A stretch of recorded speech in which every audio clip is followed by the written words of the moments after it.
All right. So now we're live back on the live stream. We're going to pick up in Luke 21. We're going to read in Hebrew first, 21st chapter, and then we'll go to the English phone.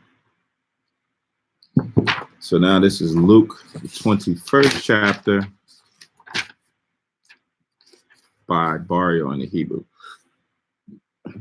Starts off with Wayatab. 21. Wayabat. Wayabat. Yeah, Wayabat. All right, Wayabat. Wayara'ath ha'aisha yaryim mashallah yakim ath nadab watham la'a rawan ha'a watazar. Verse 2. Wayara'a gum alama na anya nath bawa shafya para watwath. Verse 3. Waya amar amath amar anya lakam kya ha'ala mana ha'anya haza'ath natha na yawa thar makalam. Verse 4. Kya ko olha hathana dabwa la'alahayim idap shalaham wahaya makasar wana athko rock washar nathana. Verse 5. Wayahaya ba'ama rum il hama kwadash kya mahadar hawa'a ba'a bunyam yapwath waba mathanwath Waya Amar. Verse 6. Ath Ashara Thum Ra'a Yum Hana Ya Wumyum Ba'a Yum Wala'a Thasha Ar Abun Isle Abun Ashara La'a Thatha Parak. Verse 7. Waya Sha'Allah Salak Waya Sha'a Lawa La'amar Rabia Mathia Apa Wa Thaha Ya Za'ath Wama Hawa'a Ha'a Wath La'aith Haya Watha. Verse 8.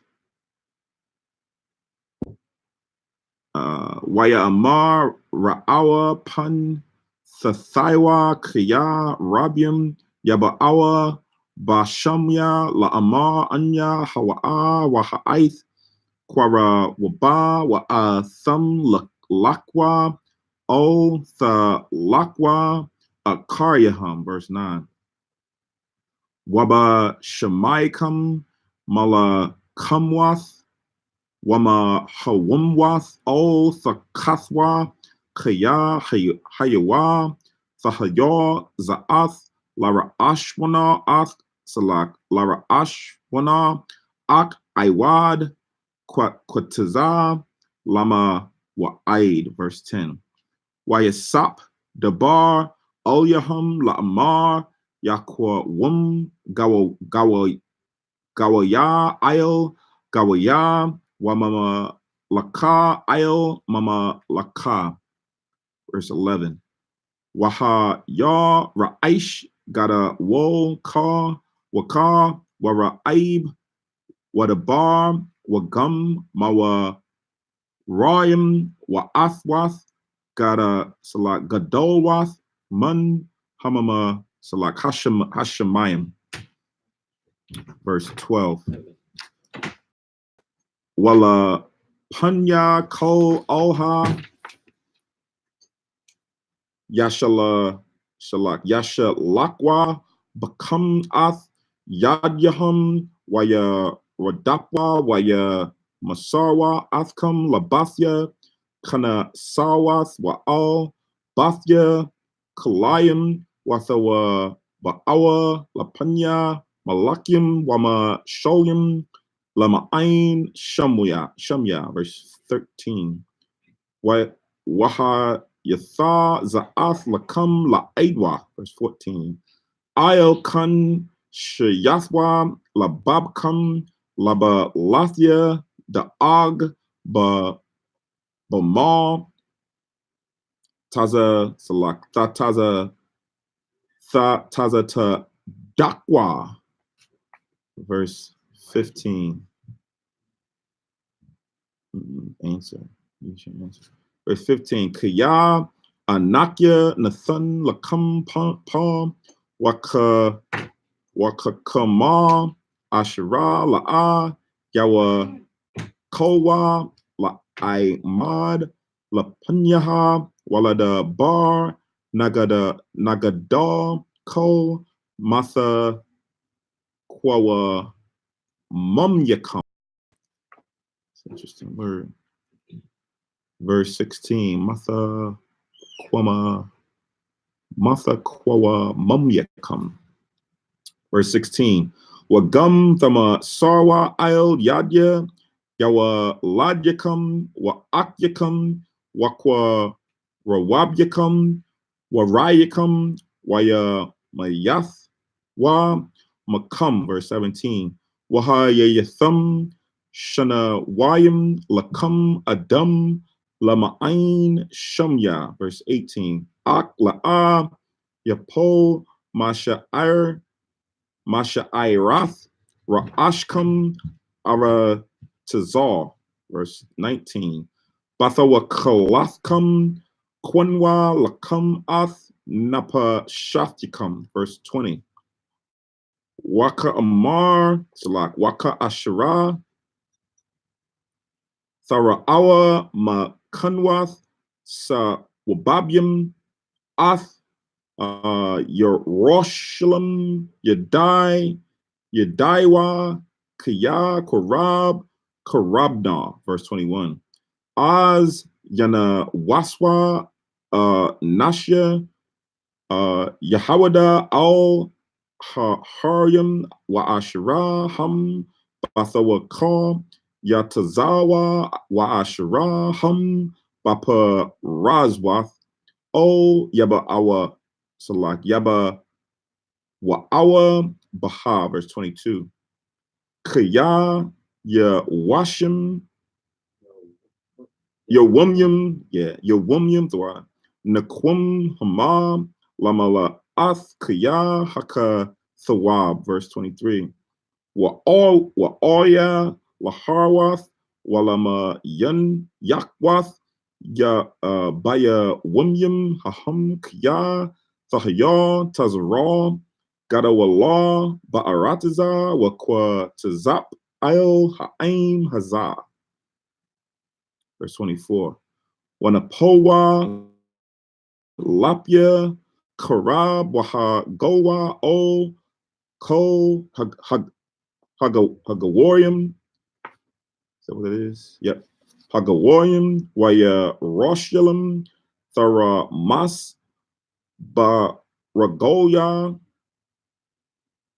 Gawa Gawarium Aid Kaya Yama Lawa Aithwath Hagawarium. Verse 25. Wahayat Salak Wahayawa Athwath Bashamash Waba Iraq Waba Kawakabyam Wa'il Ha'aratiza Mataza Wakwa Lagawarium Wama Bawakal Mahama Yath Hayam Wadakyawa, verse 26. Wayama Wagwa Bunyam Ha'adam Ma'a Yamar Wamakardoth Haba Awath Ayel Kol Ha'aratiza Kaya Kakwath Hashemayim Yatham Watatwa, verse 26. Tatwas. Wa'az Yara'awa Ha'adam Ba'a Ba'ainan Bagabwara Waba Kabawad Rab, verse 28. Waka Ashra Thakol Laha Yawath Za'ath Hatai Wadadwa Wa Shawa Ra'ashyakam Kaya Kwaraba Ga'a Lathkam Laba Awa, verse 29. Wayadabar Alahayim Mashol. What is this? Verse 29. All right. Wayadabar Alahayim Mashol Ra'awa Ath Hatha Ana wa Athko Ha'ai Tazayam. Verse 30. Kaya Thara'awa Atham Mawa Tazayayam Ath Parakam Hal'a Yadaitam Kaya Korab Hakwa Yataz. Verse 31.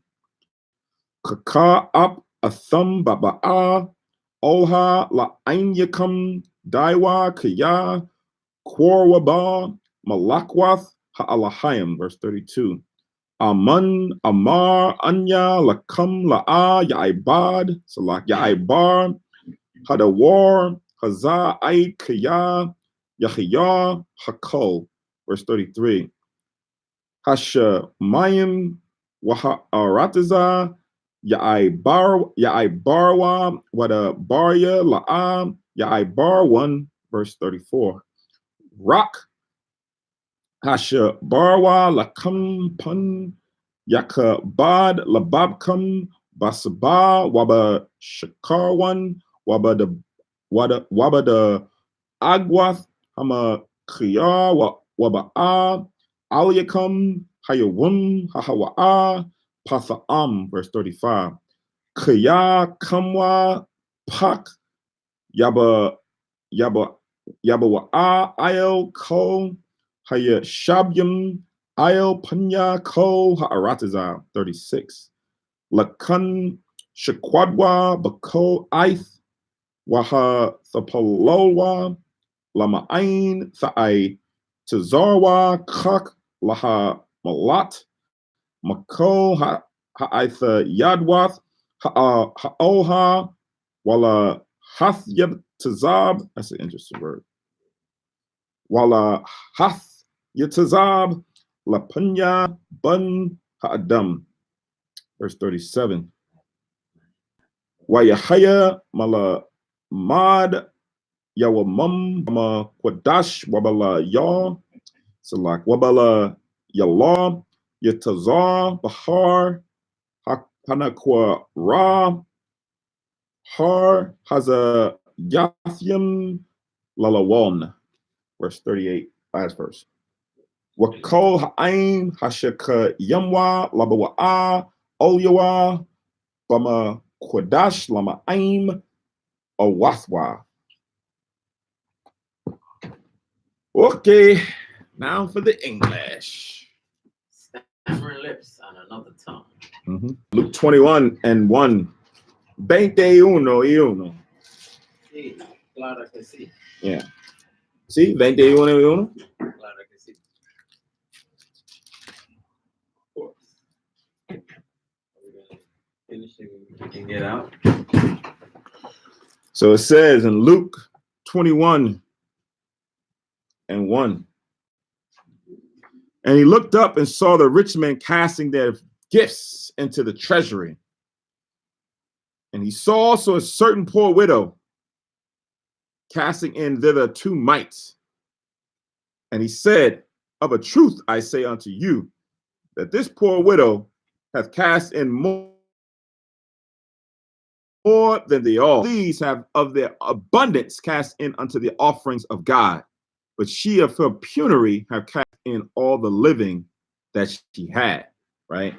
So when you weigh in a measure, you could have a guy who's rich and pouring a lot into the treasury, where people will look at him like, man, this guy's putting a lot of money into the treasury. He's donating a lot of offerings, man. He's in the millions.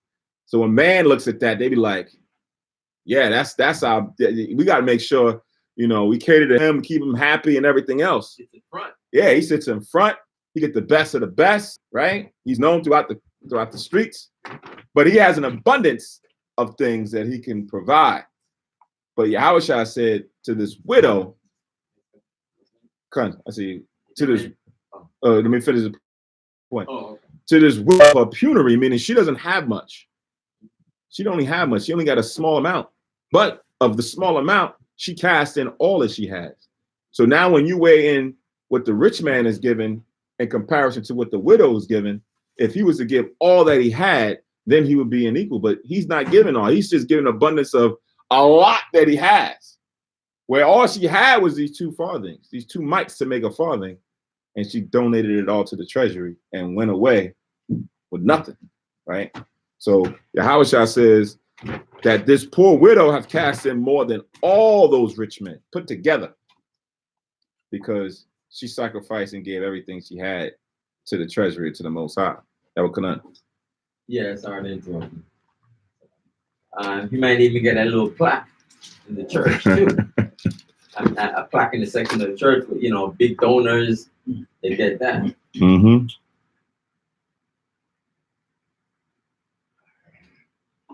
Taking like 2 mites. Yeah. 2 mites are like 2 pennies or something. Almost equivalent. Let me write this one down to go with this. This is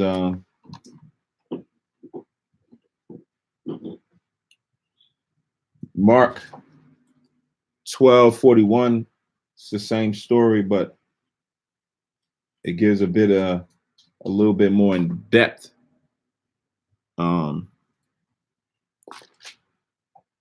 Reasoning.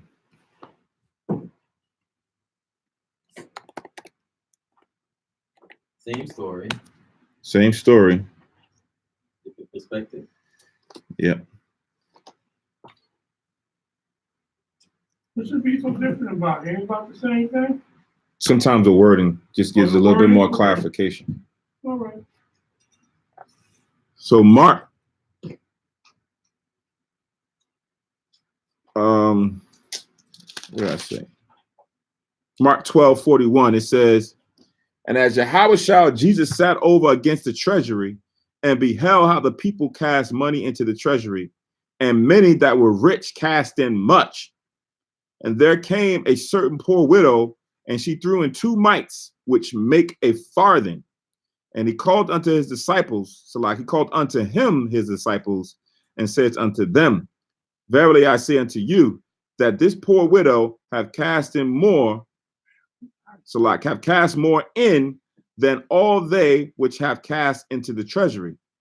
For all they did cast in of their abundance, but she of her want did cast in all that she had, even all her living, right? So it says that of her want, she cast in all that she had, right? The rich didn't cast in all that they had for their want. They cast in what they wanted to cast in, which was of the abundance, but they still kept a certain portion. Not to say that they were wicked because they didn't cast in all abundance. It's just showing you that this lady's faith and her desire to cast in to the treasure of the Most High was much higher than these men, even though when you weigh in the amount that she gave, it'd be like little or nothing. A farthing, it's like, okay, it's like 2 pennies. But if all you got is 2 pennies or 2 nickels to rub together to say that's all you got, and you take that and you can say, hey, I can build upon it and go get me a bottle of water or something, a quart of water or something. She took both of them and cast them into the treasury and went her way. And Yahushua seeing it, no, because a lot of times what you don't look at is the intent and the objective, the motive. Why are you doing what you do? Because of her want, she did that, right? And that's why Yahushua gave her the credit that her offering is more than what all of those rich men combined provided to the treasury. Right? Look at the intent and the spirit behind you giving, or the spirit behind you doing certain things. So let's go back to Luke 21. It says in verse 5, and as some spake of the temple, how it was adorned with goodly stones and gifts. He said, as for these things which ye behold, the days will come in the which there shall not be left one stone upon another that shall not be thrown down, right? So we read a little bit of this in Luke, the 19th chapter.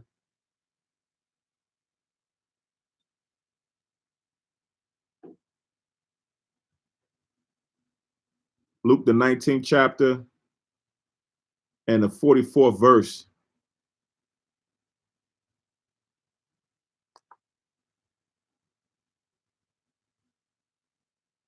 Where it says, and shall lay thee even with the ground, and thy children with thee, and they shall not leave in thee one stone upon another, because thou knewest not the time of thy visitation, right?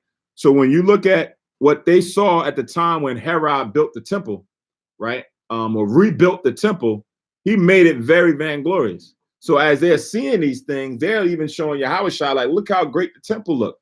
But Yahushua knew, and fast forward to what was going to come around the times after 70 AD and what they were going to do to the temple. He said, what you see here of the temple, one stone shall not be left on another, right? So when you look over to the land of Israel right now, and you see the Jewish community over there at the Wailing Wall, that Wailing Wall is not the temple. That's not a part of the temple. That's what they built around the structure, right? So you can't say that the scriptures is error, it contradict because they're there at the temple wall. No, that's what Herod and them built. But as for the temple, now that's not there anymore. You don't see one stone where the actual temple stood, right? That's gone, right? And Yahushua understood that would happen in the future from his time, but they couldn't see that, right? That's a little bit, when you have a person who can see in the future and forecast things before they happen, it's up to you to believe it. At that time, Yahushua was different, like none other. Like he was telling them certain things, even about himself, about the people, about the judgment that was coming. Some was going to be immediate. Some was going to be in 30 years from now. Some was going to be in the hundreds of years from then, right? But he was giving it all, and they're going to all happen at their appointed time. So it says in verse 7, and they asked him, saying, Master, but when shall these things be? And what sign will there be when these things shall come to pass, right? So it's the same thing that you read in Matthew's when they ask about when is the end of the world? When are these things going to be that they're going to take the stone, the temple away, and so forth and so on. So as Yahushua goes through the answers, he's breaking it up over different time periods. He's breaking it up over what was going to happen then, and then he's breaking it up into even fast forward over generations up into these last days. That the last days would come, and a lot of the prophecies will fulfill themselves in the last days. But there's others that had already fulfilled themselves, right? So he says in verse 8, and he said, take heed that ye be not deceived, for many shall come in my name, saying, I am Christ, and the time draweth near, go ye not therefore after them. So you had a lot of men who raised themselves up to being like a Christ, right? That took that upon themselves, that they were the savior, now reincarnated or had come back. You have a lot of people who are saying that they are Christ, or who are Christ-like, who are Christians and are not, right? They're just deceivers, because to be Christ, right, there's a lot of things that you see in the scriptures that has to fulfill. Remember, when Christ comes back, everybody's going to see him, right? It says every knee shall bow in that day. So for anybody now who's saying what they're claiming, we know that that's erroneous, because everybody would have bowed to this individual. When Haile Selassie came, they said, oh yeah, when Haile Selassie was coronated, he was the Christ, right? His coronation was on TV. People bow at his coronation. Okay, that was people in that place, that building, whatever he was coronated, that was his subjects, that people catered him. But not everybody in the world saw it. Not everybody in the world bowed the knee to Haile Selassie, right? Let alone, he's not even from the nation of Israel. He's not even from Shem, let alone Israel. He's not even from the lineage of Shem, of Noah's 3 sons, right? So it's impossible for some of these claims to be made about Yahushua or about his people. And plus, he said that he's not the Christ either. Right. No, but I don't want to use that because they'll say, well, John the Baptist said the same thing and he was Elijah, right? So it's not so much that he didn't say he was, it's the fact that he doesn't fulfill the prophecy. He doesn't fulfill or fit the bill to being Yahushua without even seeing him, just because everything else, all the other facts have preceded, right? He's not a Shemite. He's a Hamite. He's not an Israelite. He's a Cushite, right? It's a lot of things that go into that, right? It talks about when Yahushua comes back, the things that he would do, right? When Selassie came, he didn't go and conquer. he didn't go and redeem. He left. He fled to Europe under the Queen in England, right? So it's like a lot of things that just don't. So you will have a lot of different people who come up with the claims of them being Christ, and it's not, right? It says, and the time draweth near, go you not therefore after them. Time is going to increase, and a lot of more of the prophecy is going to come to pass. So it's up to us to be circumspect and be aware and use the Bible as a measuring stick to find out and determine who are our brethren and who are those who are following in the footsteps of Christ and who are not, so that you can separate yourselves from those who don't and to those who do. 9. But when you shall hear wars and commotions, be not terrified, but these things must first come to pass, but the end is not by and by, right? So there's been a lot of wars that have come up, commotions of wars, rumors of wars, and actual wars that have happened in the earth, right? And they increase, as well as a lot of the other events that the Most High and Yahushua about to speak of have increased, right? He says, but the end is not by and by, meaning it's not in yet, it's not there yet, because a lot of other things have to happen, right? What he's giving the disciples is just a way of being able to understand the sign of the times, right? Knowing what things must come to pass first before the end of the world comes to pass. Somebody had a question? Whoever just dialed in, you got a hotline, you probably want to go mute.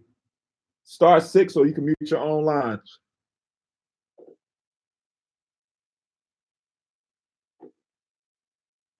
So read now verse 10. Then said he unto them, nation shall rise against nation and kingdom against kingdom, right?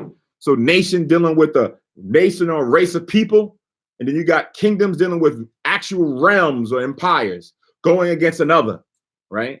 That's when you have the major wars, and then you have, as opposed to one country or one people invading another country or people because they're warring or they have a conflict.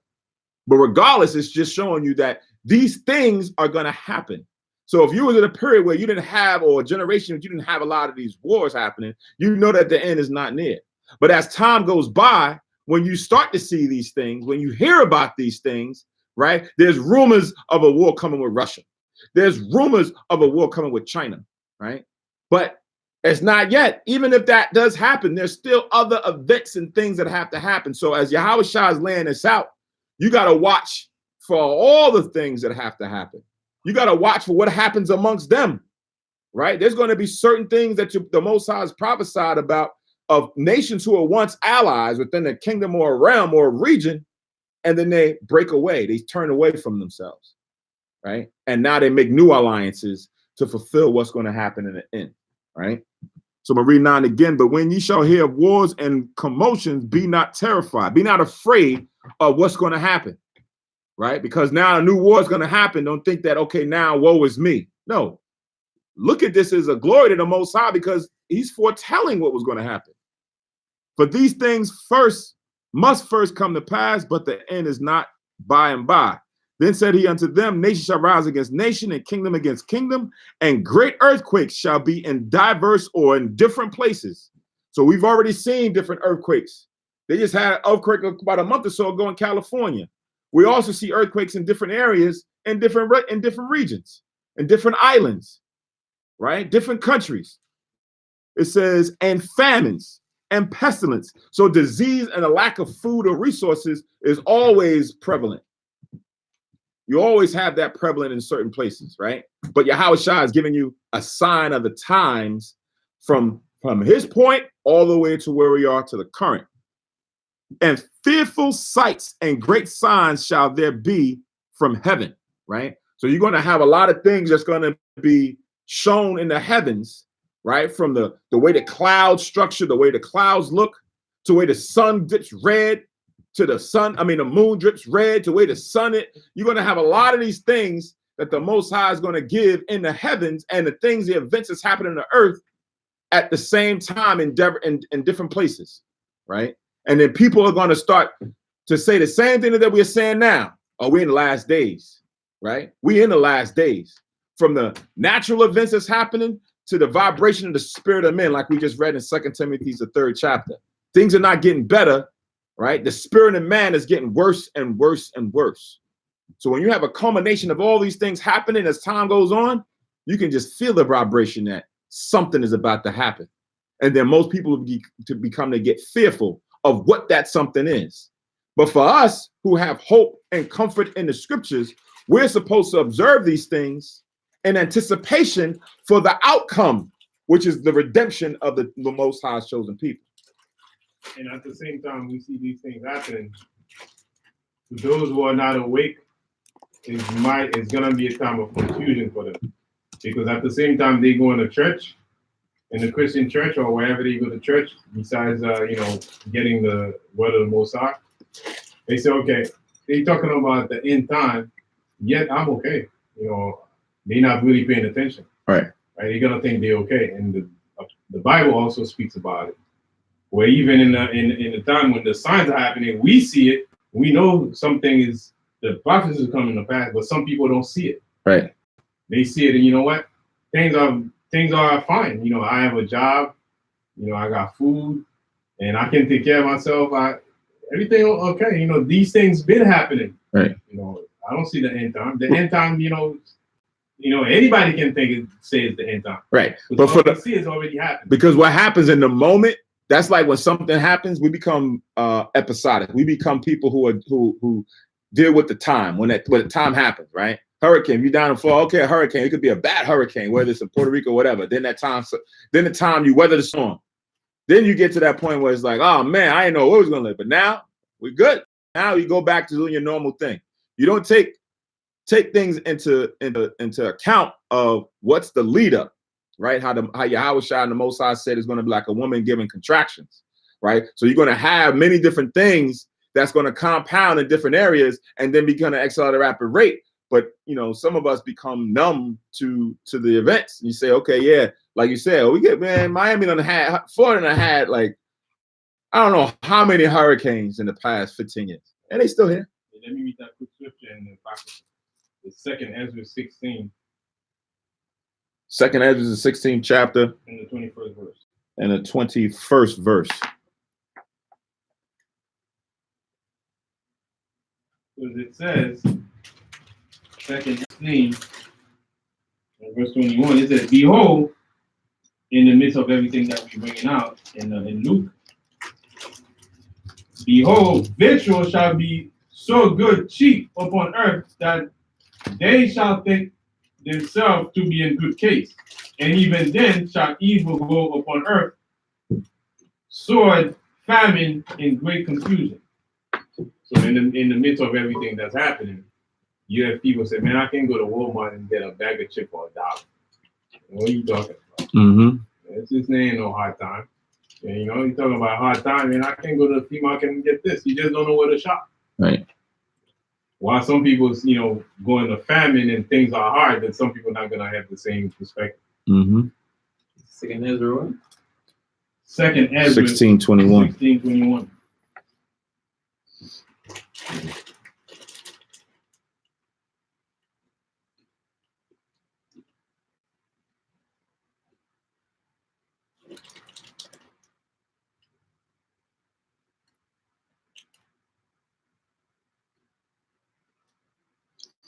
All right. So back in Luke 21. And, verse 12. It says, but before these, they shall lay their hands on you and persecute you, delivering you up to the synagogues and into prisons, being brought before kings and rulers for my name's sake. Right. So that's what we just read when we was in Acts with Paul. So what happened to Paul. He was led up to the kings and magistrates for the namesake of Yahushua. Right. The rest of the apostles, James and Peter, a lot of them were also in jail, prison, beat, crucified, upside down, and all different kind of things for the name of Yahushua, for the word of Yahushua. So before it even gets to a lot of those other prophecies, this was going to even happen in the immediate, right?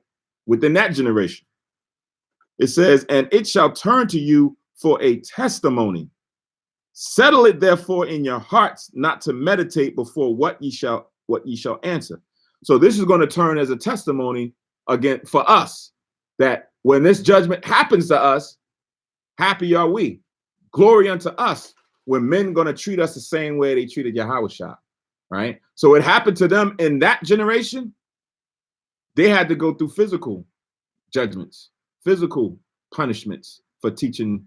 I don't want to say punishments, but a physical action because of them standing up for Yahushua. But then later on in the reincarnation, even up until today, it's not the same thing. We're not suffering to the blood like they did back then. So it tells you in Hebrews. Now it's just more mental. Now it's just more, you having a mental fight with your flesh and the spirit on what you should do and not do. And then that judgment is going to come when Christ come back. So now with all that being said, it says, settle it therefore in your hearts and not to meditate before what ye shall answer.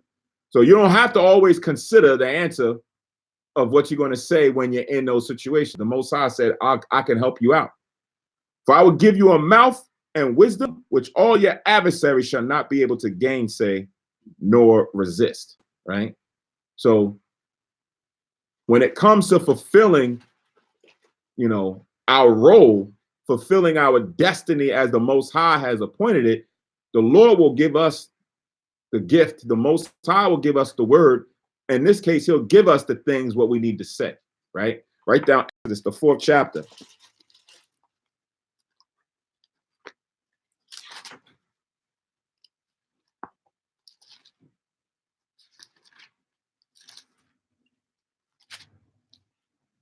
Exodus, the 4th chapter and 11th verse.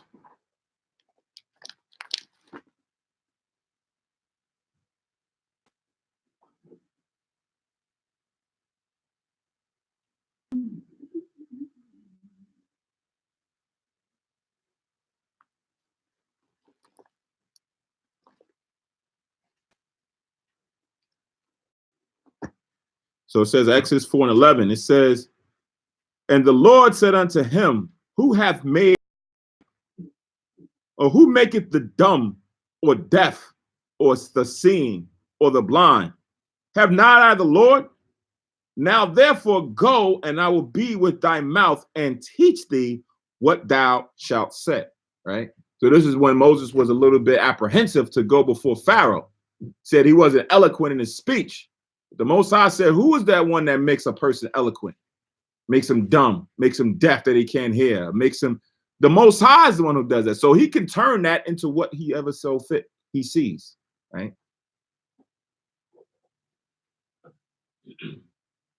Jeremiah chapter 1, verse 5. Jeremiah 1 and 5.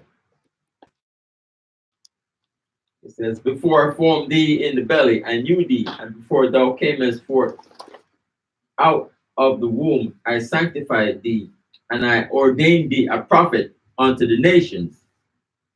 Verse 6, then said I, Lord God, behold, I cannot speak, for I am a child. Verse 7, but the Lord said unto me, say not, I am a child, for thou shalt go to all that I shall send thee, and whatsoever I command, thou shalt speak. Keep going. Oh, verse 8. Verse 8, be not afraid of their face, for I am with thee to deliver thee, said the Lord. Keep going. Verse 9. Then the Lord put forth his hand and touched my mouth. And the Lord said unto me, Behold, I have put my words in thy mouth. Right. I have put my words in thy mouth. Meaning the Most High is the one who can give you that thing to say in that moment when it's necessary. Luke 12.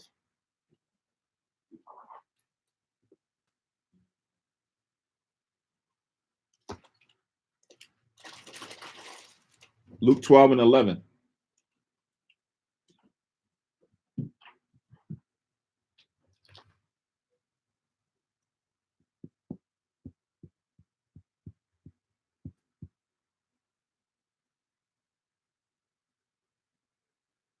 So it says in Luke 12:11, and when they bring you out unto the synagogues, or bring you unto the synagogues and unto the magistrates and powers, take you no thought how or what thing ye shall answer, or what ye shall say.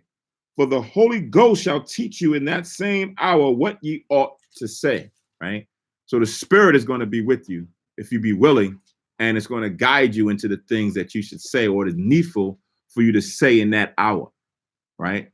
Especially if you're one of those persons who are now fulfilling a role, a prophetic moment of the Most High. Of course, what is needed or necessary to be said to have certain things go a certain way, the Lord is going to be with you in that time. Proverbs 20:24. Proverbs 20:24. Man's goings are of the Lord. How can a man then understand his own way? Mm-hmm.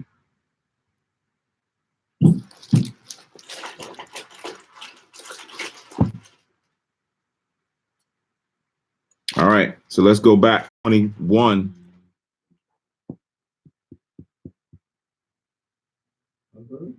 and verse 16.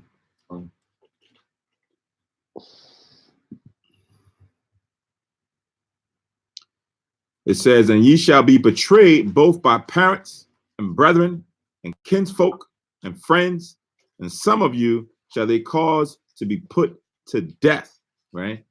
So some of your own close family members, associates, friends is going to separate themselves from you.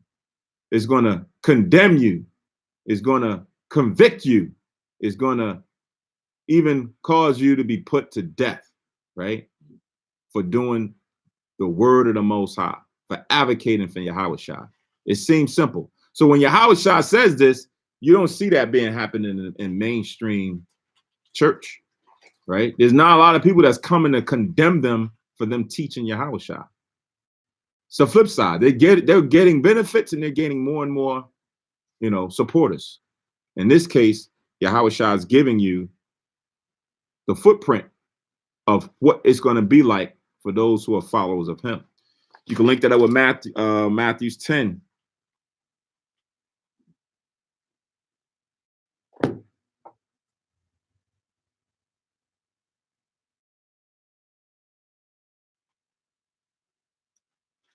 Matthew's 10 and 21.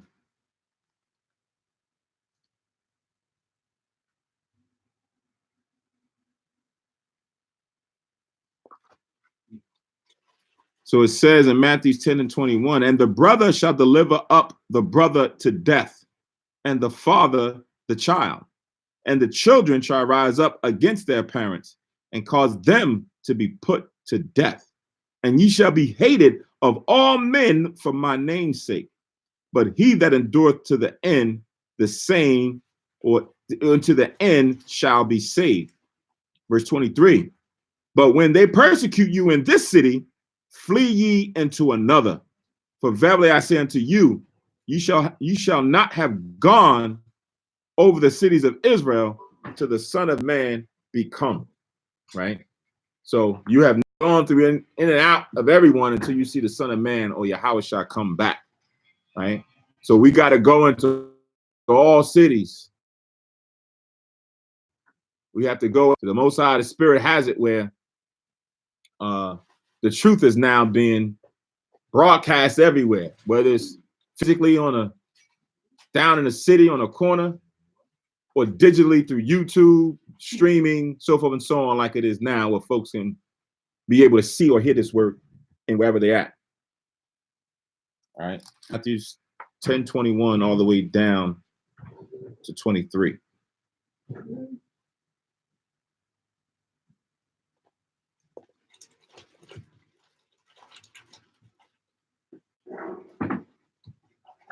So now back in Luke 17 now. It says, and ye shall be hated of all men for my name's sake. Right? Same thing we just read in Matthew 10:23.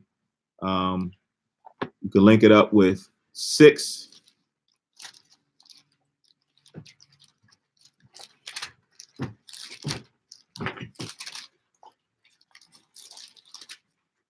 Say that again?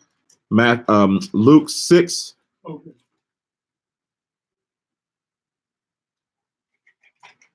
22.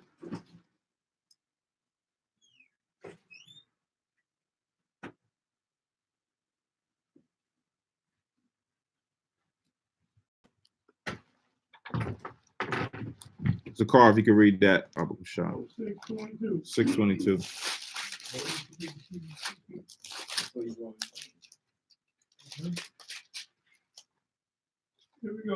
Luke 6:22. Blessed are ye when men shall hate you, and when they shall separate you from their company, and shall reproach you, and cast you out your name as evil for the Son of Man's sake. Right. So that's a blessing unto you when you reap that type of reward for standing up for Yahushua, or advocating for Yahushua. Mm-hmm. Right. Also go to John 17.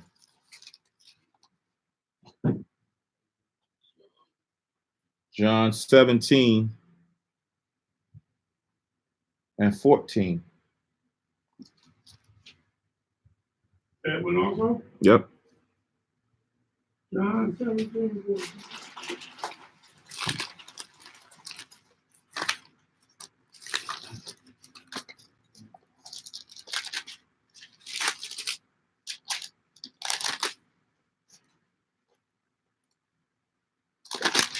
Okay. John 17:14. I have given them thy word, and the world has hated them, because they are not of the world, even as I am not of the world. Right. So it says, I have given them thy word, and the world hated them. So when now the word came to us and we taught or preached the word, now the world began to hate us. Mm. Right? Same way Yahushua is not of the world, we are not of the world, so it hated us the same way it hates Yahushua. Right. All right. So then let's go back to Luke 20. They call us a hate group. Mm-hmm. 21. Luke 21 and verse 18. It says, but there shall not an hair of your head perish. Meaning, no one of us, or nothing is not going to happen to us that is not licensed or sanctioned by the Most High, right? It tells you in Matthew's 10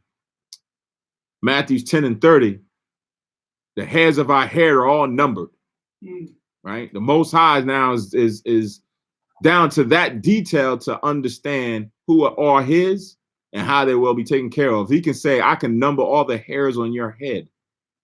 You can't even number all the hairs on your head, right? That shows you the level of the Most High, where your spirit that's in you was borrowing everything about you. You don't even fully know you don't know everything even about yourself.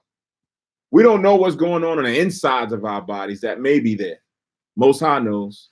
Just so on the outside, you can look on the outside and look at the little hairs on your head. You said, I don't know, I could estimate it's about, I don't know, 1,400 strands it is in it. The Lord knows. Every hair on your head has been numbered, meaning the Most High is looking to that level of detail about each individual person to know the state of the affairs of that individual. So nothing is going to happen that the Most High doesn't sanction or want.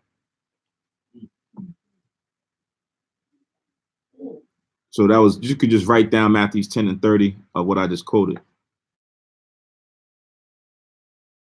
In your patience, possess ye your soul, right? One of my favorite verses out of this Bible. One of them, as far as for patience, right? Because you have to be patient in this word, in this truth, in order to reap the benefits of the rewards that come with it, right? If you can't mature to gain patience in this truth, then you're going to fall out. Then you're going to be hasty to make your own quick decisions, right? Go to, say again? Bad decisions. So go to Romans, go to the book of Romans, the 5th chapter and the 3rd verse.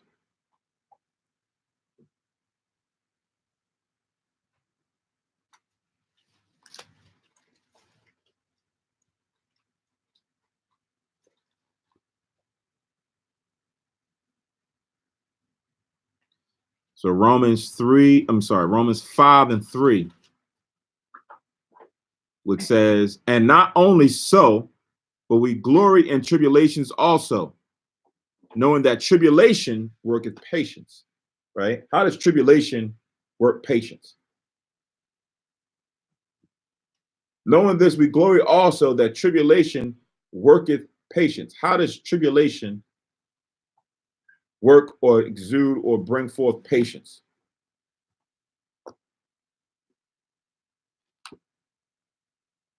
Anybody? Except for quiet.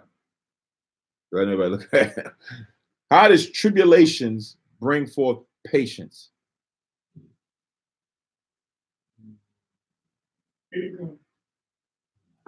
I don't know. Maybe because we know that we have to go through these captivities, and whatever we endure, we just have to endure it because we're patiently Christ to come back, or we give up the ghost. So we know that we have to go through this. Okay. So just because you know you got to go through it, we know there's going to be a reward. So the more we get this tribulation, we know we're going to. So we being patient. who's we? The people who are going to receive everlasting life. Okay.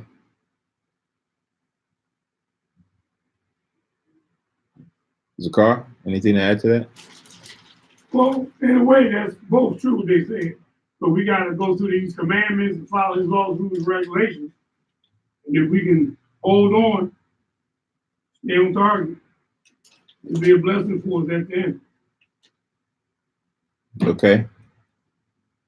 So, Let him see what he wants to. huh? So him Little quiet.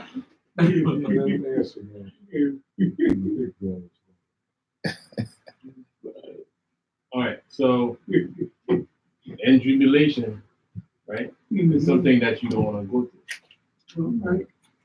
You want it to go away quick, but there's a period of time when you start enduring into the time when it's finished. So in between that time, right, you got to go through trials. You have to, you're feeling the pain. The pain can make you jump ship. Yeah, it was right. Right, but if you pay the course of that tribulation, then you've been proven. Now it builds your patience. Next time you go into another tribulation, you're gonna remember, man, I was going through that. I survived this one. You know what? Let me go and try to overcome this one as well. Because now it build your patience. So you build your patience for one challenge to the next, for one challenge to the next. To get to the kingdom is a period from here where we are to the kingdom. In between that time, it seems like it's a long time, right? So tribulation, you overcome, and then you become better. Patience builds up over time. It don't happen, overnight. It builds on. So that's why it says tribulation worketh patience. Right. Go to 1 Peter's. Hmm. In your patience possess.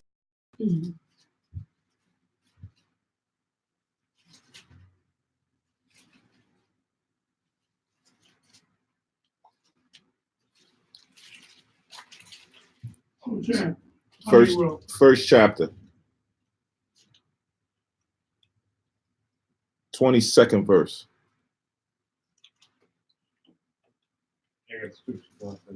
Come. 1 Peter 1:22. Kabar, if you could read that, public shot. All right. 1 Peter 1:22. Seeing ye had purified your souls and obeying the truth through the Spirit unto unfeigned love of the brethren, see that ye love one another with a pure heart fervently. Right. So now we started with in your patience possess ye your soul, right? Then we went to tribulations worketh patience. My question was, how does tribulation worketh patience or bring forth patience? So right now it says, seeing ye have purified your soul. So we're trying to make our souls purified. Remember, in your patience possess ye your soul. How do you possess your purify your soul? In obeying the truth. So now when tribulation happens, right? Some kind of trial comes upon you, some kind of circumstance comes, whether it be a lost job, lost car, lost child, lost spouse, whatever that may be, and it brings some heavy sorrow and grief and causes you to go through certain things.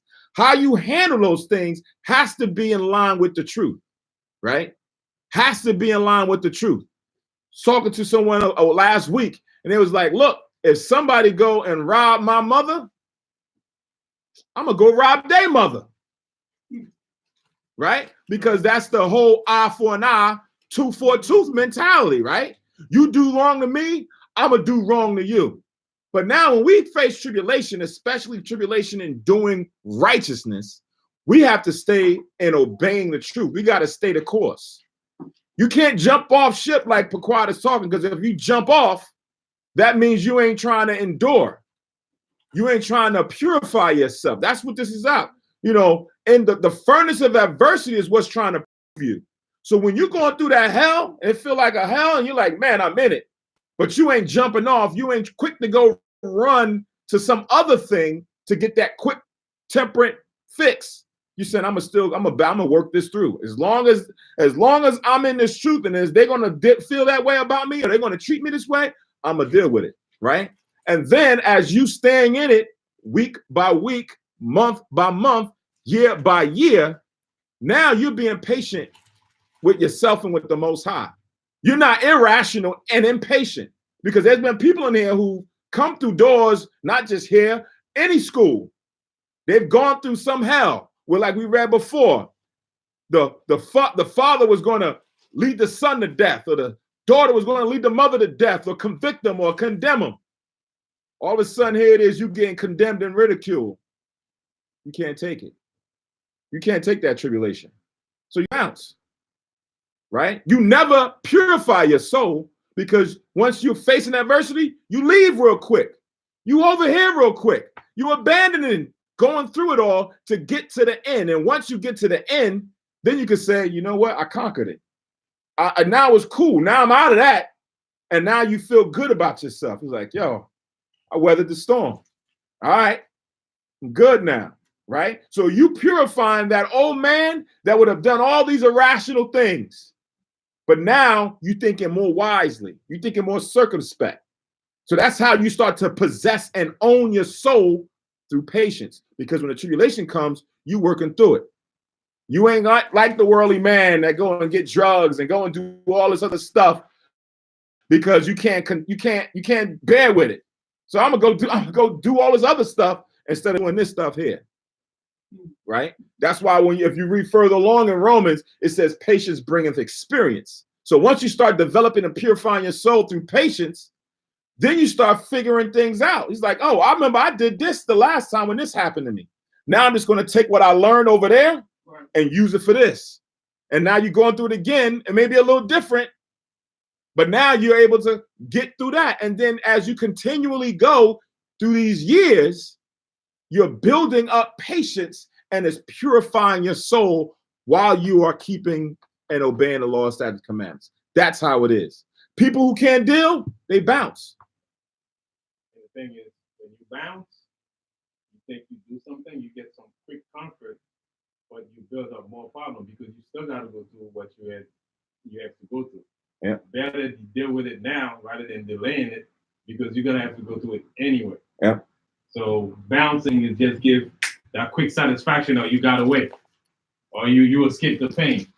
But at the end, you're still gonna go right back and try to have to deal with the situation. Yeah. The quick scripture on that is Ecclesiastes chapter 2.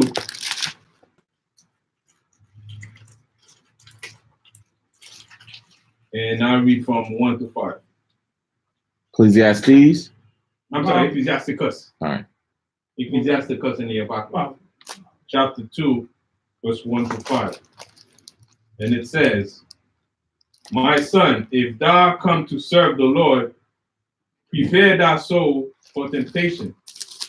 Set thine heart aright and constantly endure. And make not haste in time of trouble. Don't quit. Like every time a problem comes, we tend, if we the type to tend to quit, Musa said, don't quit, don't bounce off. Right? It says, verse 3, cleave unto him and depart not away, that thou mayest be increased at the last end. So meaning go through it, because at the end of your trouble, you're gonna find that you're stronger than you were before when you started. Right? Then you're not gonna get it if you quit. You will never see what you could have become if you had endured all the way to the end. Verse 4. Whatsoever is brought upon thee, take cheerfully, and be patient when thou art changed a lower state. So whenever tribulation comes, not that we love tribulation, it got to get to a point where you're immune to tribulation, where you build yourself to face off the tribulation. Because tribulation is not easy, but the best way to deal with tribulation is for you to get as strong as the tribulation is strong. Right? Because if you're weak, the tribulation is gonna throw you down. So you gotta look tribulation as a mirror.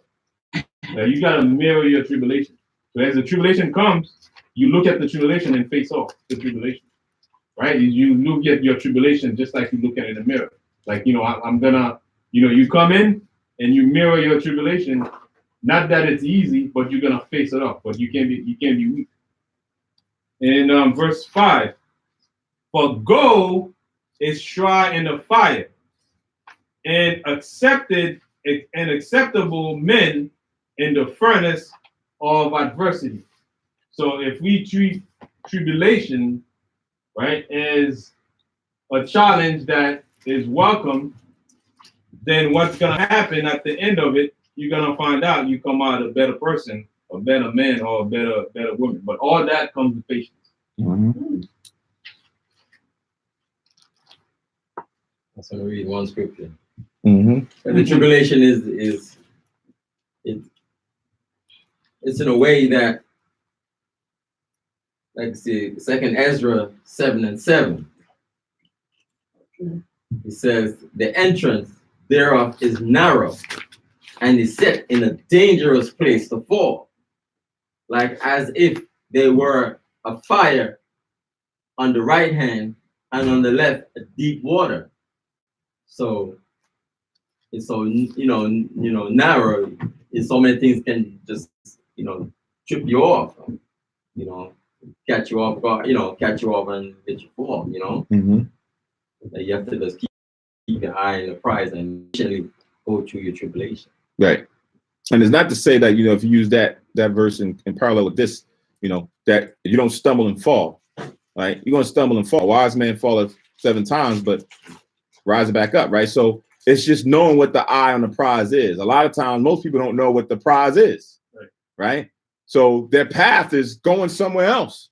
So when it comes to the tribulation that comes, they don't know what's the right way to weather the storm. What's the right thing for me to do to get through it? Whereas the Most High and Yahushua have given that path, they've given that direction to the few. So the few now, when we are given the direction, and now the tribulation comes, we can look back to other individuals who've gone through certain like things like Job's and everyone else. But now everyone might say, well, mine is a little bit different. I ain't going through what Job going through, but mine, damn, right now, I'm going through it, man. But you still know, obey the truth, right? You still know the Sabbath is the Sabbath, the dietary law, the high holidays, the high holidays. You still know who your brethren is. You still, like, all of these things you still have to do in the midst of that, right? You still have to do that. And if you're able to maintain and continue to do those things in lieu of what's all is going around you, and not to say that the tribulation not going to be sorrowful, because sometimes, yeah, you'd be like, yo, man, damn, I can't believe it. But you still continue to do this because you know this is the right way to go. And then you get on the other side and it's like, man, I learned a lot. I learned who for me and who ain't for me, right? I learned how my this person who was there, like all the things you read in the scriptures about proving friends, about proving yourself, examining, so all that comes through bearing through those tribulations. Huh? No. I always like to compare tribulation as somebody who's in the gym and working out.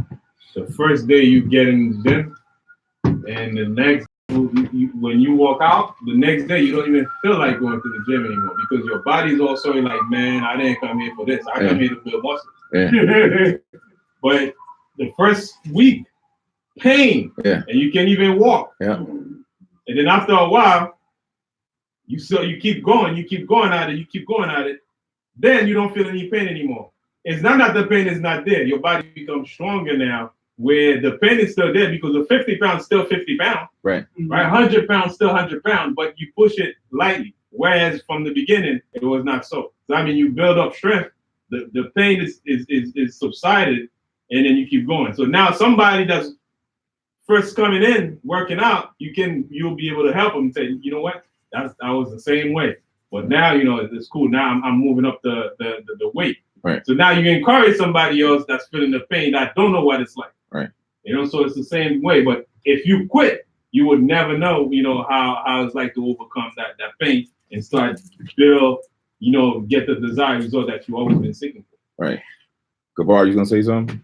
No, I was just commenting on what he said. That sounds correct. Yeah. You're going through this pain and you lifting your weight. That was good to parallel that with that. Yeah. Next time you go through some pain, it's going to be easier because your muscles is ready. Right. But I would even say, let's say if you if you use different parts, like I'll go to the gym, I can go to the gym tomorrow and I'll do legs. Right. And I ain't done legs in a long time. And I go and I start squatting and doing presses and everything else.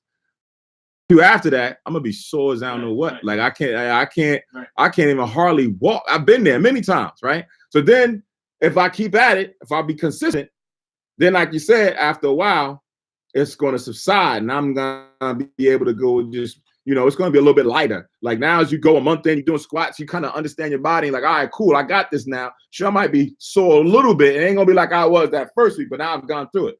So then you're like, all right, I'm about to go work my shoulders.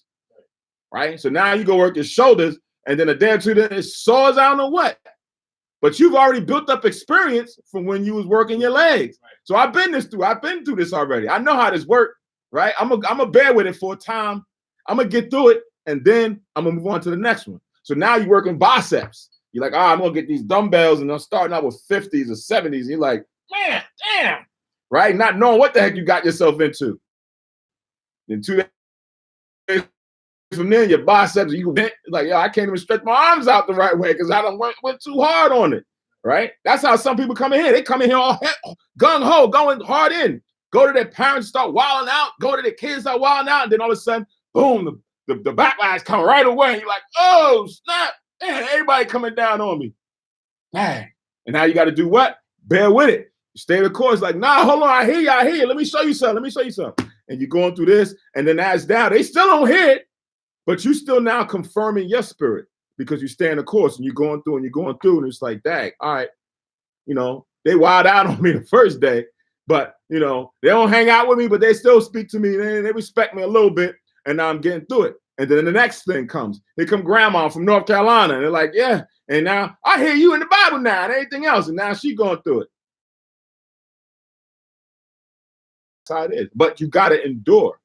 You got to be consistent, right? If you stay consistent, sure, you'll have falls here and there. You may have a lap for a week, or lapse for a week, or a lapse for 2, but you never forget the prize. And then you say, you know what?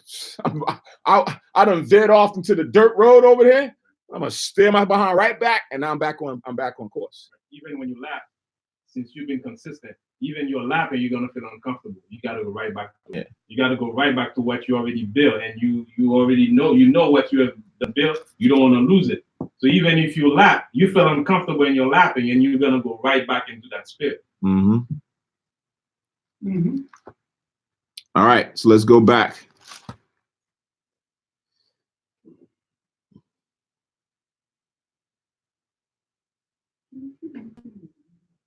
Actually, I'm gonna read one more. Hebrews 10 and 35. Somebody just turned the fan on or something? No. Huh? You want it on? Yeah. When I came in, I thought it was out of here, but just on set it down. So, yeah. I mean, whatever y'all. Yeah, you gotta turn the AC on, just the fan on, just have it circulating, so it don't be stuffy. So Hebrews 10 and 35 says, cast not away therefore your confidence, which have great recompense of reward, right? So cast not away your confidence in this truth. What got you here, what keeps you coming, what keeps you reading, right? It's 6, for ye have need of patience, that after ye have done the will of God, you might receive the promise, right? That's what we are waiting for. Right. We are waiting for those promises, to see Yahweh Shah, to be found worthy, to get the crown, to be one of the first ones to part of the 100. That's what drives us, right? And that's what's driving us, and our patience is what keeps us going, right? So that's Hebrews 10, 35 to 36. After class, see what happened to me like a month ago? What's that? God dropped like 1 billion locusts right there on that spot. Nowhere around, up the street, block, nothing. Love it. Right on the spot. He dropped it right on Mecca. They walk around the circle side of that big thing. Oh, really? Yeah, I'll be on the phone. Right on Mecca. And they couldn't, they're talking about the commandments of God had us in Pharaoh's house. That was one of them that God sent there. The locusts. And to shut them down, they had to clean that up. They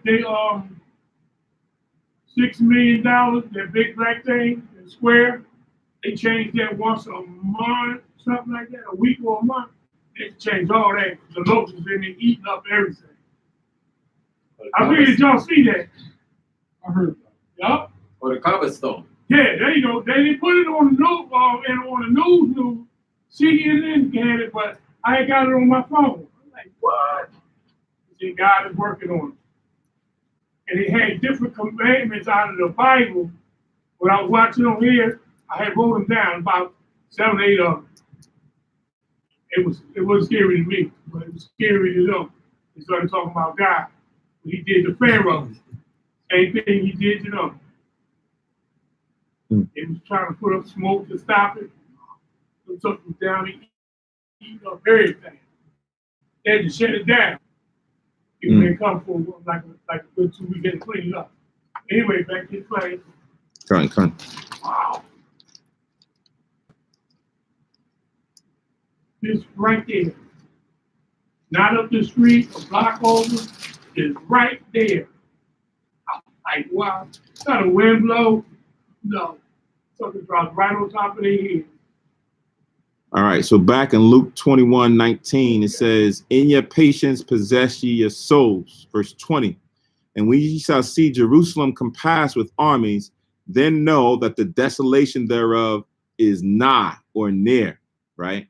So this is going into around the time of Titus and Vespasian, during the time of 70 AD, when the Romans would now reach Jerusalem, right? So this is where he says, and when you shall see Jerusalem compassed with armies, right? The war is now, or the Romans have now laid siege to Jerusalem, then know that the desolation thereof is nigh or near, meaning now was going to be the time where Israel was going to be left desolate of Israelites being in our homeland. We're not going to be there no more, right? So it says, then let them which are in Judea flee to the mountains, and let them which are in the midst of it depart out, and let not them that are in the countries enter thereinto. So in that time when 70 AD happened, you search the history, we fled out of Jerusalem. When Titus and Vespasian, the Roman armies came to besiege Jerusalem, we fled down into what is known as Africa today, right? Migrated down into Africa, and then we inhabited or laid West Africa to be where we was going to dwell. Then you had some of us that also went up into Europe, right?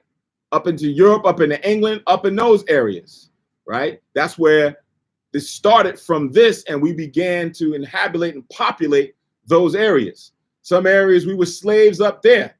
Then over time, you see when the slaves revolted and the slaves came back and took power.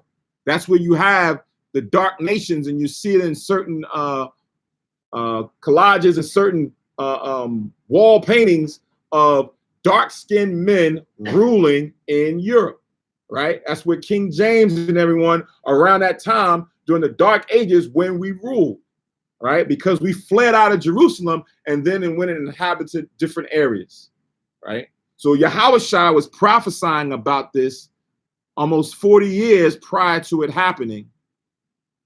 But once that was to be known, or once you saw that, then you had to leave.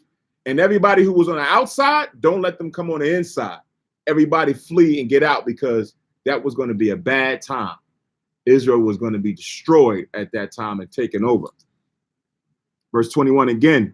Then let them which are in Judea flee to the mountains, and let them which are in the midst of it. Keep in mind, mountains don't just mean mountains, right? Other empires, governments, kingdoms, rulerships, right? Flee there. Don't stay in Israel or Jerusalem. And let them which are in the midst of it depart out, and let not them that are in the countries enter thereinto. For these be the days of vengeance, that all things which are written may be fulfilled, right? So the things that was written aforetime, like in Daniel's about that same period, had to happen. And it happened during that time when we was in the Roman Empire, around the time of Titus and Vespasian. Those were the Caesars at that time ruling when this came to pass, 70 AD. Well, Titus a man, right? Titus a man. Black man? No, Romans, Okay. Edomites, Italians. Okay. And They were the Caesars. Romans. Huh? Romans, those were the Romans back then in the Bible. Right, right. So, now, remember I asked you this question before? Said, you mean these people said he wrote this in the Bible? He said, I said, how did they do? He said, God put them in a delusion. Wrote what in the Bible? What you talking about? I'm just saying, remember I asked you, I said, you mean he wrote this in the Bible?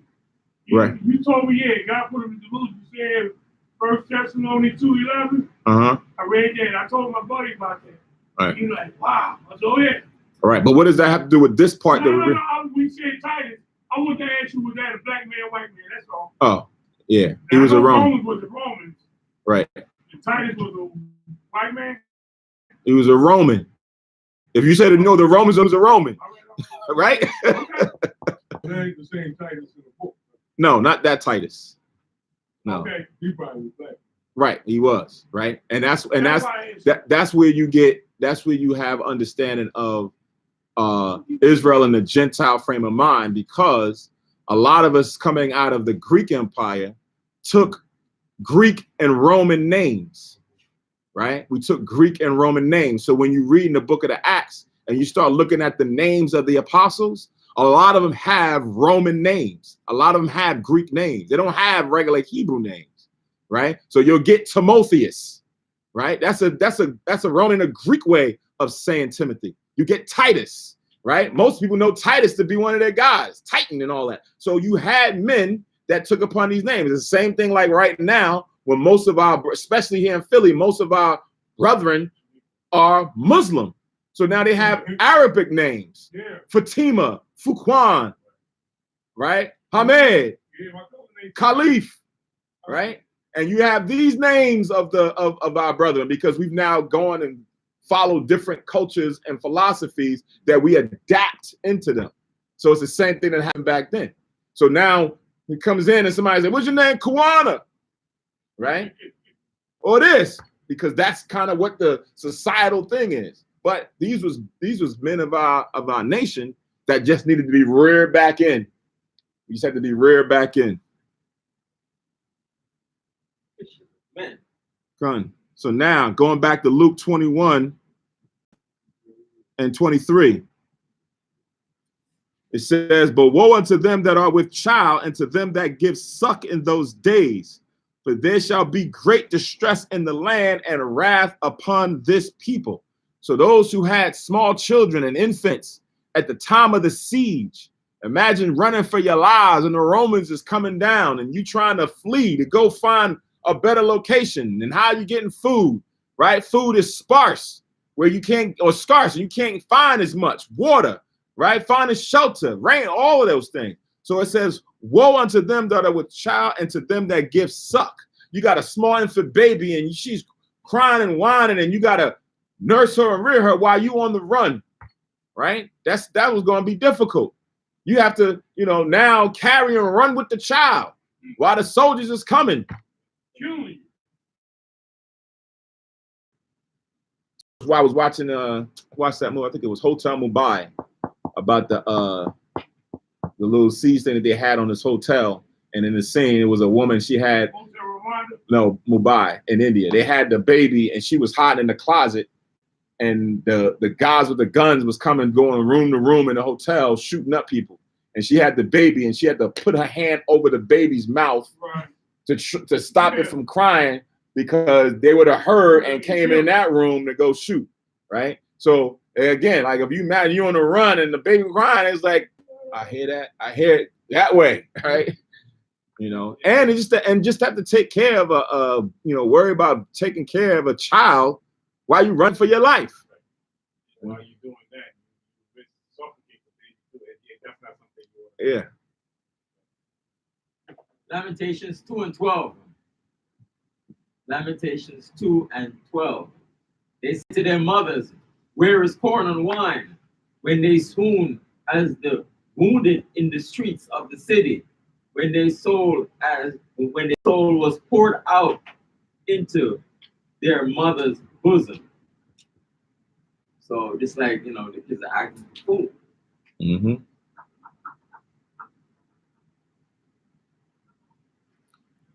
So back, we have verse 24 now. "And they shall fall by the edge of the sword, and shall be led away captive into all nations. And Jerusalem shall be trodden down of the Gentiles, until the times of the Gentiles be fulfilled." So at that time, you're going to have a lot of men that was going to be killed, and you're going to have a lot of them going to be taken captive, right? And then now in Israel and Jerusalem, the Gentiles was now going to occupy it and take over it, right? And they are going to take over from that time moving forward until the time of the Gentiles be accomplished, meaning their reign has become finished, right? Then the Most High will send Christ down from the third heaven to come with the angels on the inhabitants of the earth for all the evil that has been done in the midst thereof. Thus saith the Lord, right? Verse 25. "And there shall be signs in the sun and in the moon and in the stars, and upon earth distress of nations with perplexity, the sea and the waves roaring," right? So the Most High is going to have the elements, the celestial things. He's going to have wars and things that's just going to cause people's hearts to now start to wane, right? He's going to have tornadoes and earthquakes and seas going this way and that way. That's going to cause destruction in different areas. Typhoons and things that's, I remember they showed one time on the news a before and after of when the what did they call it? The cyclone, the typhoon came through, and it was like a big portion, and then all of a sudden it was left to a smaller portion. It was left to nothing, right? And you're like, dang, the Most High can have all these things start to happen, because when these things do happen, you question God. You're like, yo, what happened? If God wouldn't allow this to happen, it's God that's allowing these things to happen. God is the Most High is causing that vibration to come on the earth. As time goes on, as it gets worse and worse, Most High's judgment increases. Gabar. Now we're talking about these last days. We're not talking about we're going to right. This is right. Okay. Verse 26, men's hearts failing them for fear and for looking after those things which are coming on the earth, for the powers of heaven shall be shaken, right? So you have it where in diverse places, when certain things happen, a lot of times when you look at what goes on here in America, we're kind of isolated. The Most High has held this cup as a special cup. But when you look at other areas over in Asia and in the Philippines and certain places where they get mass destruction, or they get mass famine, right? Where they just kind of continually in that cycle. Whereas we over here, we're in America, we go through certain things, but like Baquai said, you can go to the supermarket and get a bag of chips, a big super duper bag for 75 cents. It's on sale. You're like, yo, I can go. Yeah. With your food stamps, right? For free money, right? You can go out there and hey, man, what is it? The Made in America's this weekend, right? Cardi B coming. This person coming. I'm about to have a good old time. Whereas everywhere else, some of these other places, they're going through some hell, right? Where here is not so much as a kingdom. It's been kind of protected. But that's going to change, right? So in other places, they have that. With men's hearts failing them and looking for those things which are coming on the earth. There's a lot of other things, a lot of the prophecy that's happening. So most people can't say, where's all this stuff y'all talking about? Oh, it's happening. Just because it ain't happening in Upper Darby or it ain't happening in Chi-Town in that manner like how it is in other places, oh, it's happening. You're just not watching and paying attention to what's going on. You see, when you look at before and after picture of Syria, like I said, Isaiah 17:1, the burden of Damascus, behold, Damascus is taken away from being a city, and it shall be a ruinous heap. You should see Syria before and what's happening now. It was beautiful before, it was all torn up. Yeah. So, like what you said. Yeah. You don't see this here in a big scale here where we are. Right. But a lot of people over there, they experience it like almost every day. Right. Something happened. That's like Katrina happened, and then some people got displaced. But now, I was just there about a couple months ago. You can't tell nobody nothing. Man, they back to normal. They back doing what they do over there in New Orleans. And they way below the sea level. You would have thought that, oh yeah, everybody would have evacuated and left. Nah, buddy. They still back there doing their thing. They still out there eating all kind of crustaceans and delicacies and crawfish and this and that. They got all kind of voodoo shops all around, witch shops all around. They back to normal. Water way up there. Yeah, they back to normal. I walked by, I was like, man, look at what the hell is this? They even cater to it. You go to a restaurant, they got their drinks is named after witch drinks and voodoo drinks and like, damn, man. They just, but it's being reserved. But other places you might get it here and there, but other places they'll get it. Verse 27. And then shall they see the Son of Man coming in a cloud with power and great glory. So as these events happen, and remember, all of them is not written here because it has to be precept upon precept. There's other things that have to transpire before Yahushua comes back, right? On small scales and larger scales. It says, and then shall they see the Son of Man coming in a cloud or a chariot with power and great glory, right? Cloud representing the devices that the angels travel in, right? That the angels travel in. So, that's on another level. Like if you really deep dive into just the chariots, right? How does that work? Because a chariot can come down on this plane. The chariot go all the way up to the third heaven. because that's where the angels is dwelling at, right? They got to get in a chariot, come down here, and go back up there, right? So now you got them and the devices that is in the Most High's realm. But Esau say, yeah, we shot one down, and we got it sitting in Area 51, and that hangar over there, right? Yeah, right. But quiet. That's why being an Israelite is a beautiful thing, even in captivity and tribulation. It's like when we read, men's heart are failing them because of things that's to come. But to us, the thing that's to come is a beautiful thing to us, right? Yeah. Even though we go to challenges, that's what the scripture says, when we see the challenges, take it cheerfully.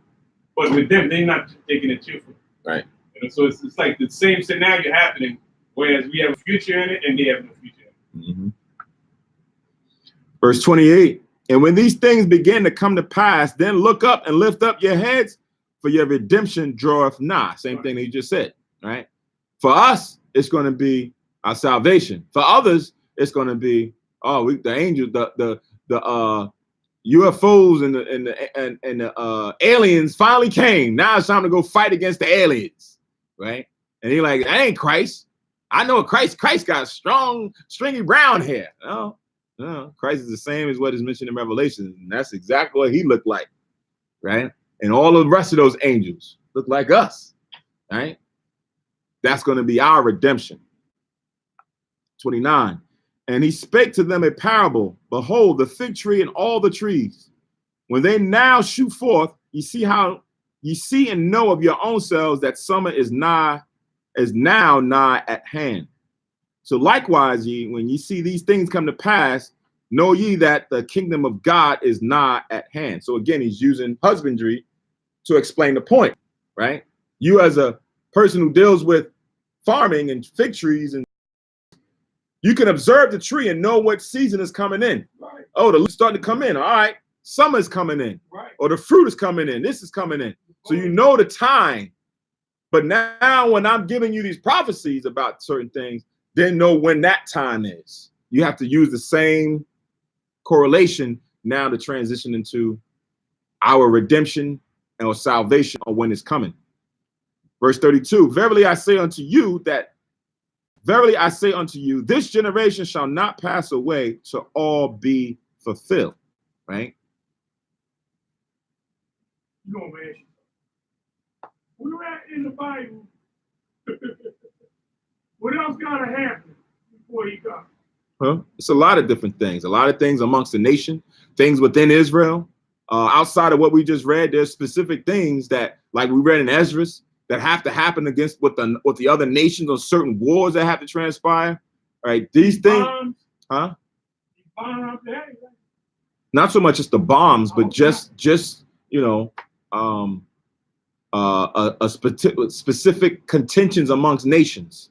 Like right now, we're still at war. There's going to be another smaller war that has to happen. The things that's now brewing with Russia and China, they haven't come to fruition yet. So when you're reading Ezekiel about those things, Gog and Magog, and then all these different biblical names for the same countries that are here today, those haven't happened yet. So when you see these things come to pass, know what season it is. So now once you see the things shaping the form with these major countries, and they start aligning themselves and getting in gear, and you say, oh, Getting hot now. Oh, it's being hot now because we didn't have it. Now they putting themselves in position and they ready to start going. So in the game now, we almost there. Now we got, months to a year before this can really kick off. And then Yahushua comes back. So like it tells you in Thessalonians, the 5th chapter, we're the children of the day, not the children of the night. The children of the day is paying attention. You can kind of feel it. Whereas children of the night, you don't know what's coming. Right? You still thinking, It'll be daylight when he you still trying to pray to the Most High that these things don't There you happen. go now. Whereas the Bible tells you that these things must come to pass. That's First Thessalonians, 2 First, Okay. 5th chapter. All right. It's like we see even what we experienced last Sabbath, right? That's a prophecy that just came about. Now, But to other people, they just see the left. Oh, these people are crazy. All right. But it's just a prophecy that didn't happen. Yep. And it's going to continue to happen because the city shall be called Sabbath in Yep. Egypt. Yep. I want to read something. Go ahead, Zakar. No, he do. All right. Y'all can.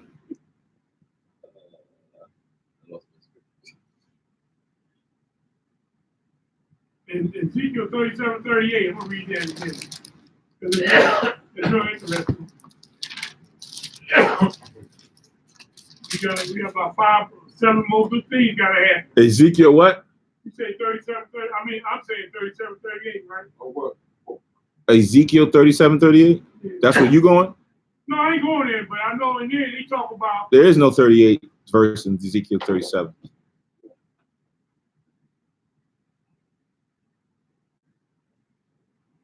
Which one is it? I don't know. You got to go look in that chapter and see which verse you're talking about. Who? Wars and fighting and stuff. Hold on, I give it to you. Not right now. I'll find it. All right. He Y'all probably can. know it.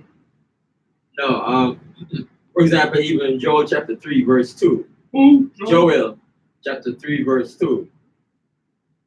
It says, I will also gather all nations and will bring them down into the valley of Jehoshaphat and will plead with them there for my people and for my heritage Israel, whom they have scattered among the nations and parted my land. So even, all nations are going to go down into the Middle East. They're going to fight. So a whole lot of stuff is going to happen before Christ comes. Yes. What verse are we now in? In Luke, Yeah. we had 32.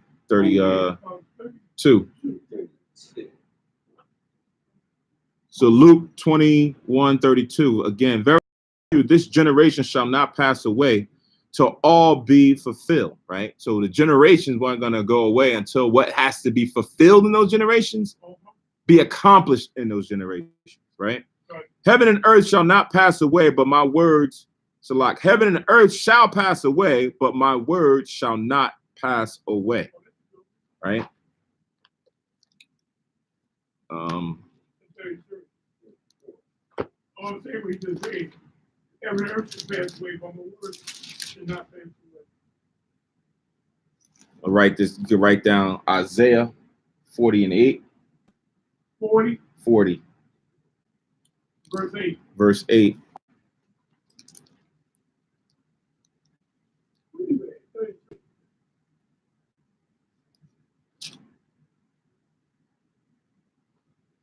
So Isaiah 40:8 says, the grass withereth, the flower fadeth, but the word of our power shall stand forever.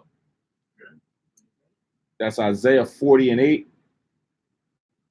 And then 2 Peter 3, verse 7.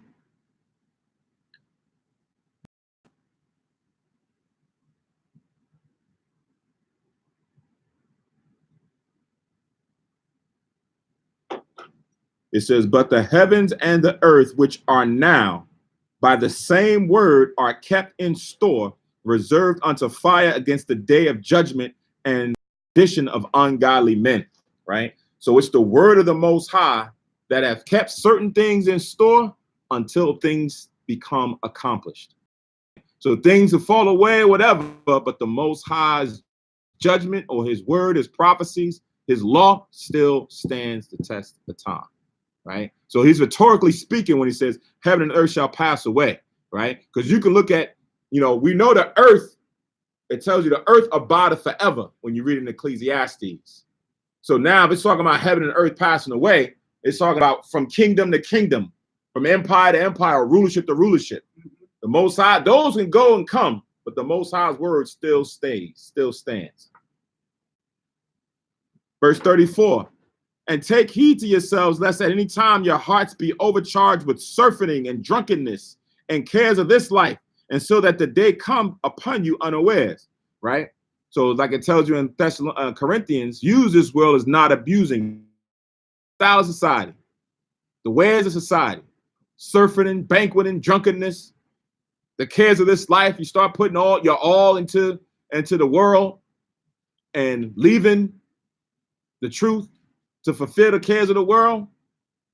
And then all of a sudden, judgment comes. Yahushua comes, right? And you caught off guard like, man, I just had, a couple more years to get this business to where I wanted it to be.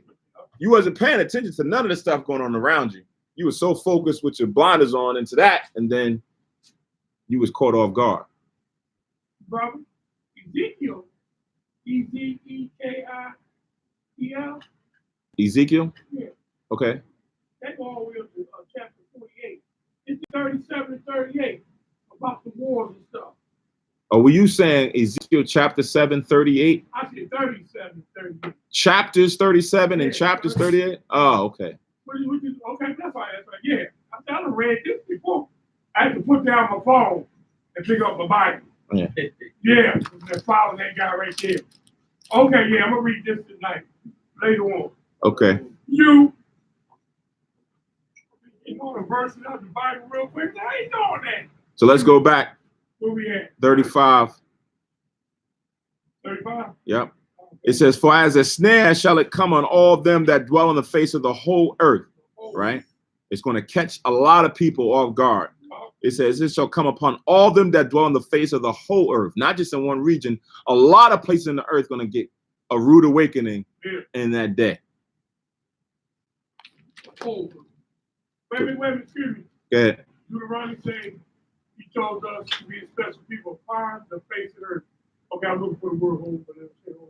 All right. 36. That's one of my main verses. I told that guy that in Korea link the other day. They said, oh my God, is that in the Bible? You got a phone? I gave up Blue Bible, which is I got right here. Blue done the Bible, .org, she put it on there. But oh my God, yes, man. And you got to get your Bible with you all the time. So you can write down Ecclesiastes in the Bible, chapter 9, verse 12. The Bible says, for as a snare shall it come on all them that dwell on the face of the whole earth. Right? So Ecclesiastes 9 and 12 says, for man also knoweth not his time, as the fishes that are taken in an evil net, and as the birds that are caught in the snare, so are the sons of men snared in an evil time when it falleth suddenly upon them. Right? So those who are evil, they don't know when the judgment is going to come. It comes. They're not paying attention. They're not looking for justice. They're not looking for righteousness. They're just going out there caught up in the cares of this life with surfeit and drunkenness and so forth and so on. And then their time comes, right? And their judgment is an evil one, as opposed to those of us who are righteous, who are destined to make it to the end, or those who have passed before. Your judgment is going to be, or your reward is going to be a worthy one. So now let's go back. Luke 21:36. It says, watch ye therefore and pray always that ye may be accounted worthy to escape all these things that shall come to pass and to stand before the Son of Man. So it's watch and pray always. Yeah, I thought people meant Lord. No. Let me ask you something. No. You can write down Luke 18:1.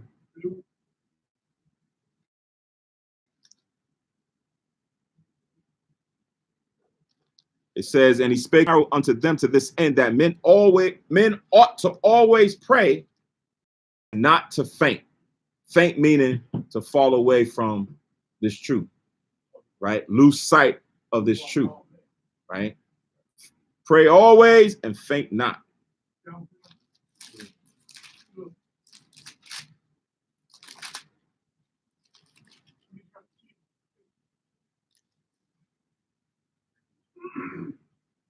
Verse 37. And in the daytime he was teaching in the temple, and at night he went out and abode in the mount that is called the Mount of Olives. And all the people came early in the morning in the temple to hear him. Right? So every time he went in the mornings in the temple, you had a lot of people that came to hear Yahushua teach. Can you imagine him teaching on the Sabbath day? Man, it was packed, boy. To hear him. to hear him break down stuff and to give out parables, just to hear his voice, man. Tells you in Luke 19:48, it says, and could not find what they might do, for all the people were very attentive. All the people were attentive, paying attention with notes, wasn't falling asleep. You know, him pencil piece of paper. Yeah, they was up. Yahushua was there breaking it down. Yeah. Man, I can imagine being in the regeneration back then, going into the temple, like, move, hold on, let me, yeah. What'd he say? Oh, yeah, it was deep. Gotta get closer. Yeah. But they said he had a voice on him. Oh, yeah, he had a voice that could carry it. Then he left. Just like, man, it's just 2:30. We're going to follow Yahushua. We roll. I was like an all-day event. You go to him in the temple, then he left. Then you go follow him there. Man. What about was it the Ezra or Nehemiah? That was, reading from That was in I think Nehemiah 8:8.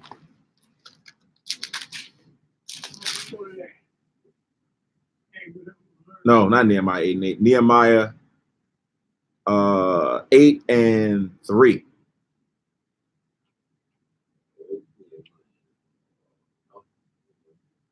Yeah, Nehemiah 8:3. So besides the hour shot. Where did Nehemiah come after? What? Okay. I got Nehemiah 8 what? 3.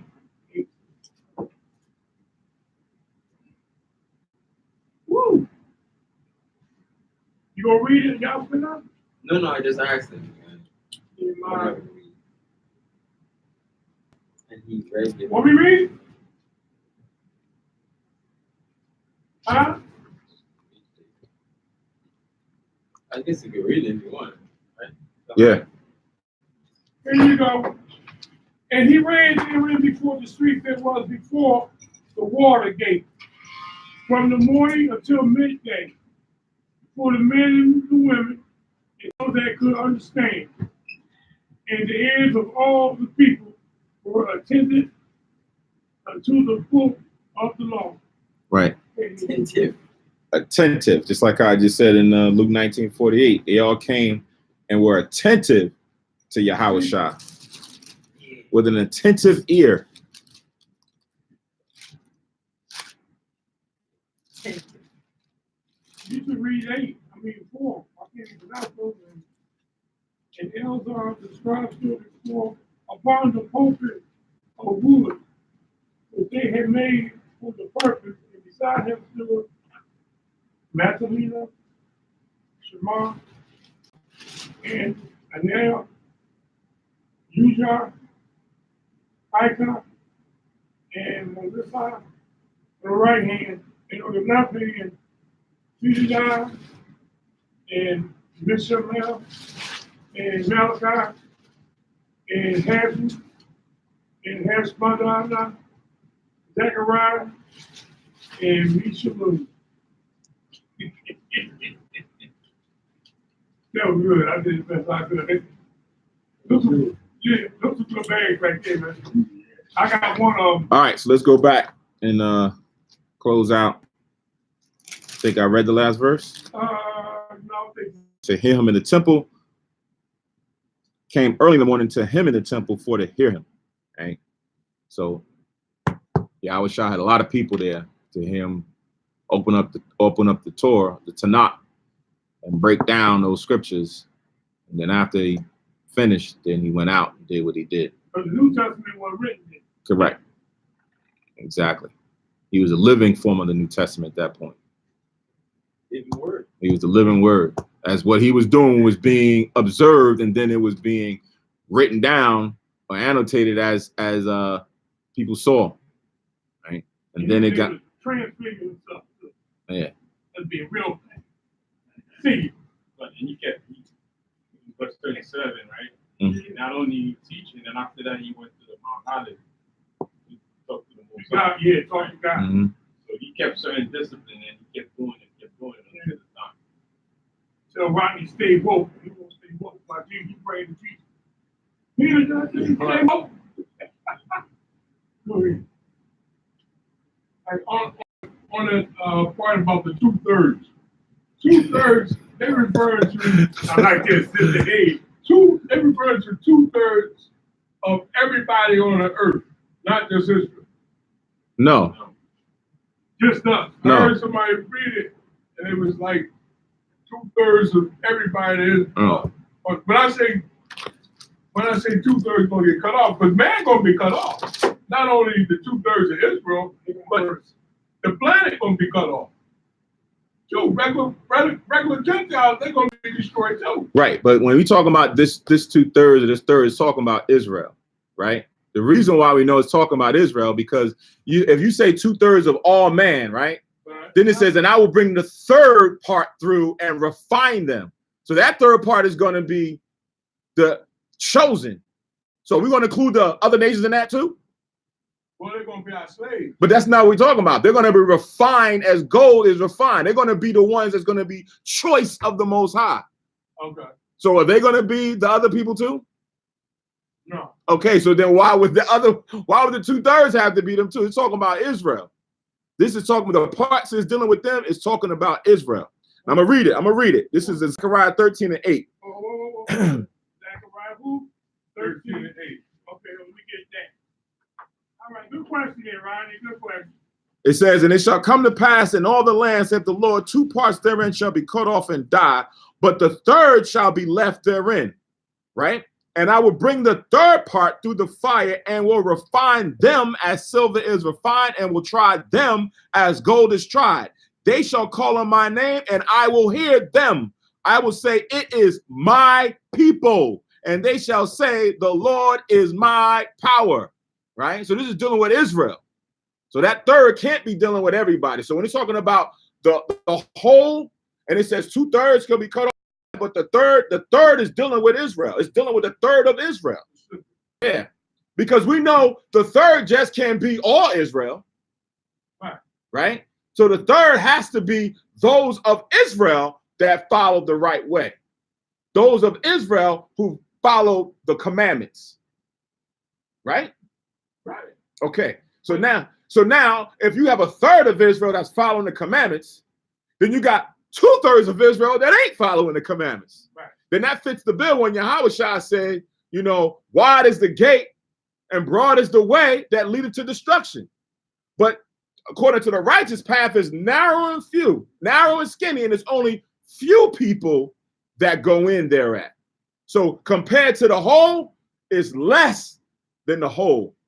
You're going to get less number of people who are going to find the right path than the majority of our people. I'm in agreement with you. Okay. But the people who are going to be our slaves, they're not going to die in the hellfire. Right?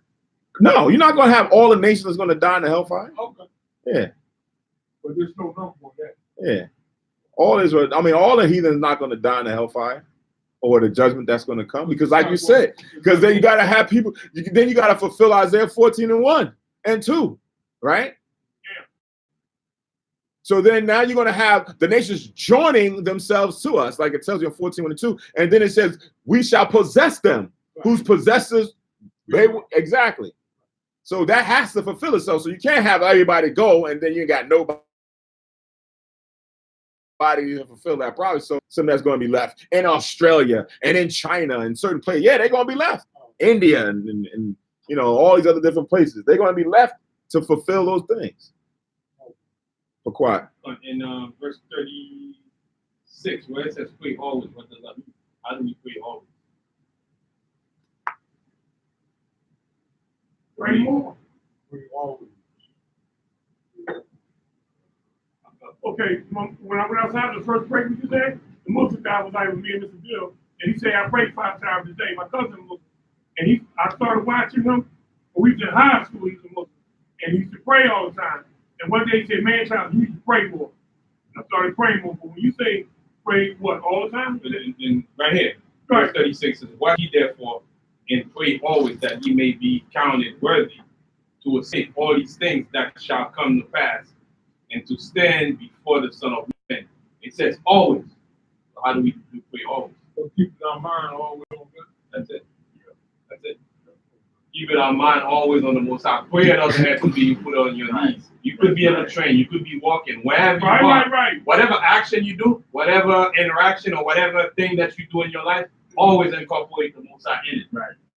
Like if you're gonna do this, man, is this righteous? What I'm about to do right here? I'm about to get involved in this. I'm gonna do this. I'm always keep the Most High in mind, so that way you're not sinning. So when the Most High send you out shot, you always on point, so you can't escape. And then on top of that, if you add on there, because like if you use what he just mentioned as far as for the brother who prays 5 times a day, if you don't know the will of the Most High, it don't matter. It's irrelevant. If he praying to the wrong God, if he doing the wrong things, all that wrong. Because here it says, "Watch ye therefore and pray that ye may be accounted worthy." How are we going to be possible or able to be accounted worthy? Based on your actions and doing his will. So you want to make sure and pray that your good outweighs your bad. Right? That the Most High can have mercy on you for those things that you've done that's bad, that the good weighs more and he can find you worthy. And then you're praying to him, keeping him in mind, keeping your eyes on the prize. Are you going to slip here and there? Yeah, you are. But you're trying to do more good than bad to kind of be able to be found worthy and accountable in that day. As opposed to someone who's, I pray all the time, 5 times, 10 times a day, but they don't know what the heck they're supposed to be doing. They ain't doing nothing that the Most High requires of them, but they say they praying to the Lord 5, 10 times a day, then it doesn't really matter. The prayer doesn't have to be lied down. Anything we do is a form of communication to the Most High in action. Right. It's a communication. We could be here using the Most High for something that nobody knows. That's a prayer right there. I sometimes just talk. I talk to God on right. Yeah, I'm talking to myself. I know I praise now. Good. Praise it, I talk to him. You gotta help me get out of this right now. Yeah, stuff like that. Yeah, you gotta help me get out of this. 1 Thessalonians 5:17, he says, "Pray without ceasing." Mm-hmm. All right. What's the next reading? It's got to be Judith, right? Yep. You said 5:16? 17? 5:17. Judith. Yeah, okay. You made me feel good that I agree. Yeah. All right, so that ends or concludes today's Sabbath service lesson.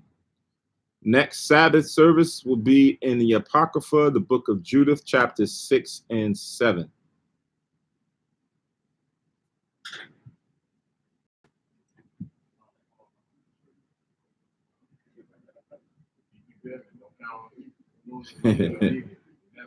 All right. So with that, we're going to close out today's Sabbath service. We're going to send up the closing prayers.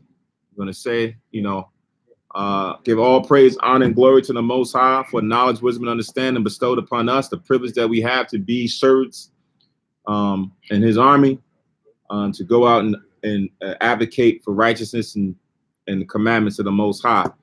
Most High's will, everybody was able to hear all the scriptures, understand it, and be fulfilled spiritually on the Lord's Sabbath day. All right, we're going to say happy Sabbath. Most High's will, everybody has a Sawab upcoming week. And Lord's will, we'll see you at the Tuesday and Friday classes, and as well as the next Sabbath. All right, with that, say shalom, stay tuned for the prayers.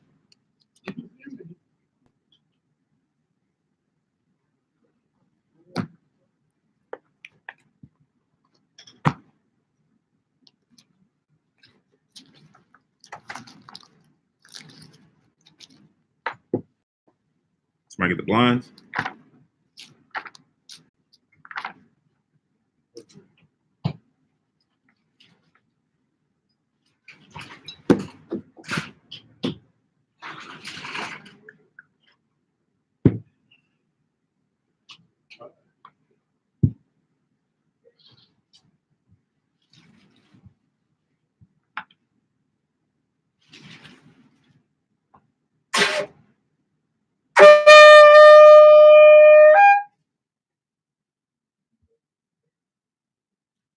Barakatha Yahweh, Bahasham Yahweh Shai, Asherah, Nathalanawa, Par Yahagabin, Thawada Aman, La Yahweh Bahasham, Yahweh Shai, Ath Yasha Allah.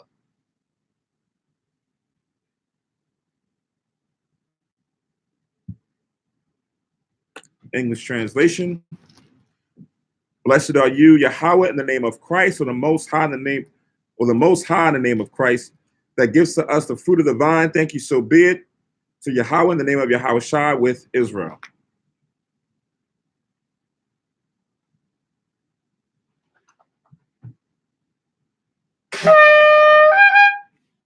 A model upon you, Jerusalem, stand and face Jerusalem.